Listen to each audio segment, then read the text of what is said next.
آئیے آج ایک ایسے پیچیدہ عالمی نظریے کو سمجھنے کی کوشش کرتے ہیں جو عالمی واقعات، پیشین گوئی اور ایک حتمی جنگ کو ایک دوسرے سے جوڑتا ہے۔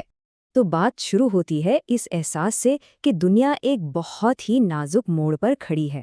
یہ ایک ایسے آخری باب کا آغاز ہے جس کی پیشن گوئی بہت پہلے کی جا چکی تھی۔ اچھا، تو اس پورے نقطہ نظر کو سمجھنے کے لیے ہم نے اسے 5 اہم حصوں میں تقسیم کیا ہے۔ ہم دیکھیں گے کہ اس کے پیچھے مبینہ ماسٹر مائنڈز کون ہیں، ان کا ایجنڈا کیا ہے اور آخر میں اس کا حل کیا پیش کیا جاتا ہے۔ تو سب سے پہلے یہ دیکھتے ہیں کہ اس نظریے کے مطابق اس عالمی کھیل کے مرکزی کردار کون ہیں۔ مقرر کے مطابق 2 اہم گروہ ہیں جو پوری دنیا کے واقعات کو چلا رہے ہیں۔ یہاں ایک بہت دلچسپ تفریق کی گئی ہے۔ دیکھیں، اس نظریے کے مطابق ایک گروہ ماسٹر مائنڈ یعنی منصوبہ ساز ہے اور دوسرا صرف ان کے آلے یا ٹولز کے طور پر کام کرتا ہے۔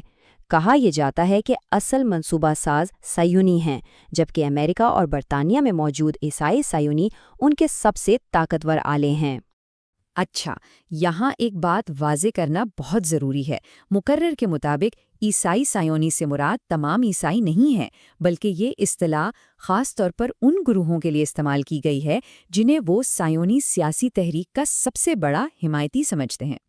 اور اس مبینہ کنٹرول کی گہرائی کو سمجھانے کے لیے مقرر نے علامہ اقبال کے 1 صدی پرانے شعر کا حوالہ دیا ہے۔ مطلب یہ کوئی نئی بات نہیں بلکہ ایک طویل عرصے سے قائم حقیقت کے طور پر پیش کی جا رہی ہے۔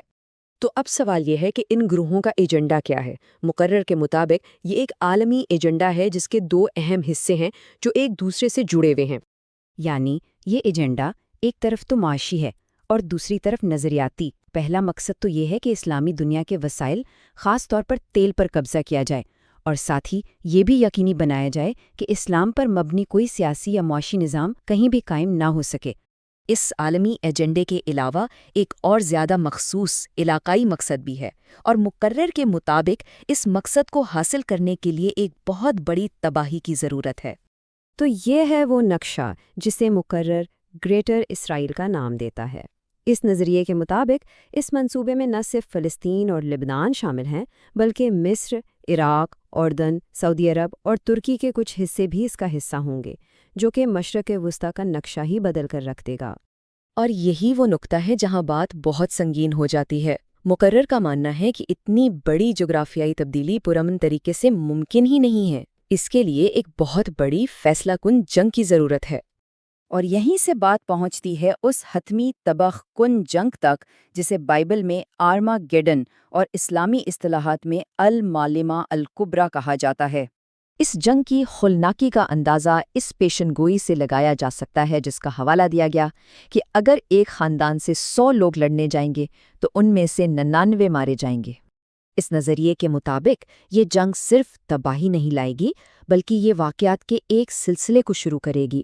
سب سے پہلے الملحمہ الکبریٰ ہوگی، اس کے بعد گریٹر اسرائیل قائم ہوگا، پھر مسجد اقصیٰ کی جگہ تیسرا ہیکل تعمیر کیا جائے گا اور آخر میں تخت داؤد یروشلم واپس لایا جائے گا۔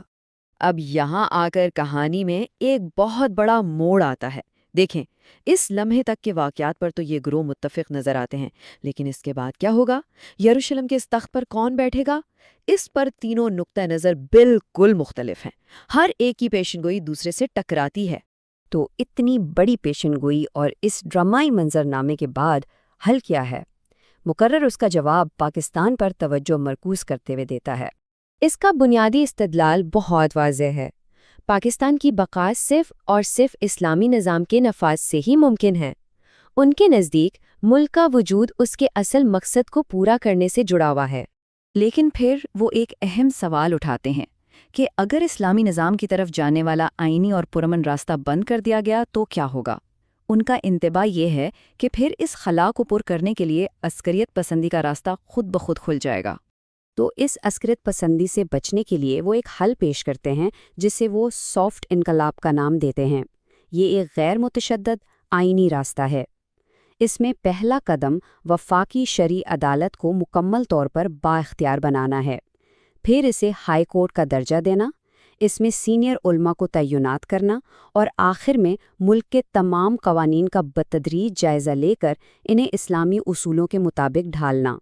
تو آخر میں یہ سوال ہمارے سامنے آتا ہے، یہ پورا نظریہ جو پیشین گوئی اور سازش پر مبنی ہے، ہمیں عالمی طاقت، مذہبی شناخت اور مسلم دنیا کے مستقبل کے بارے میں پائے جانے والے گہرے خدشات کے بارے میں کیا بتاتا ہے؟